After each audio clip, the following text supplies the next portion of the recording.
Israel Straight Talk. I'm your host, Avi Abelo.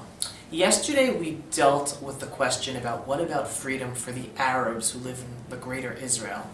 And we received another anonymous question that we want to deal with today. And they said, okay, very nice and good, you're proving that the Arabs basically have more freedom and rights living in Israel than any other place in the Middle East, including Gaza and Judea and Samaria, the West Bank.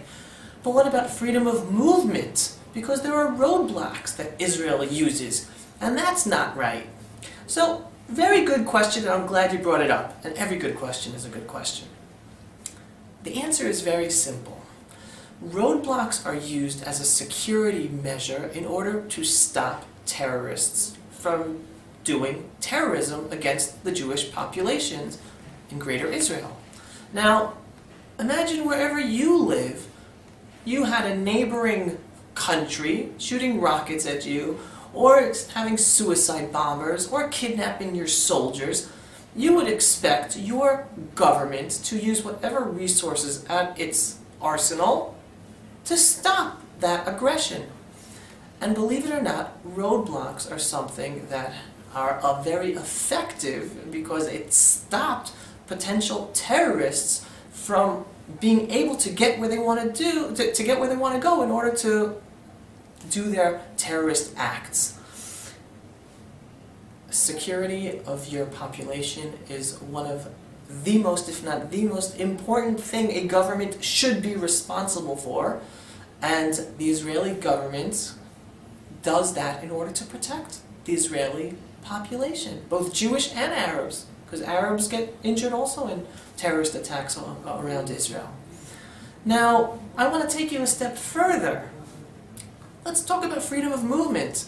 Arabs in Greater Israel, Tel Aviv, Haifa, Beersheba, up north, down south, in Judea and Samaria, they are free to travel in Jewish cities, Jewish towns, Jewish roads. Believe it or not, the ones who are not free to travel are the Jews, are the Israelis, because it is dangerous to travel in Arab villages. Definitely in Judea and Samaria and the West Bank, and even in some Arab villages in Israel. Not many Israeli Jews are comfortable traveling there. Now, we're not talking about roadblocks or policies stopping the freedom of movement of Jews in Arab areas, but it's a fact of life. For one population, for the Arab population, they're free to travel everywhere. Yes, in certain locations they have roadblocks, even though even the Israeli government and the army have taken down, so there are very few left.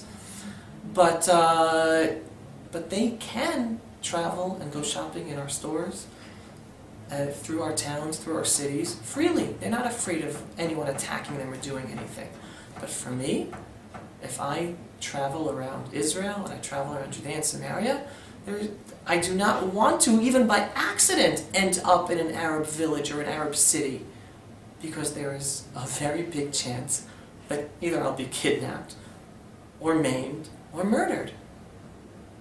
That's the reality of the situation here in Israel. So, yes, roadblocks are a necessary security precaution to protect the Israeli civilian population. But yet, who has the freedom to be able to travel anywhere and everywhere without concern of being hurt? It's the Arabs. Who can not travel in certain areas in our own homeland? It's the Jews. That's food for thought that you should think about, and it's obviously something that should change. So that's it for today. Avi Abelo talking to you from Israel Straight Talk.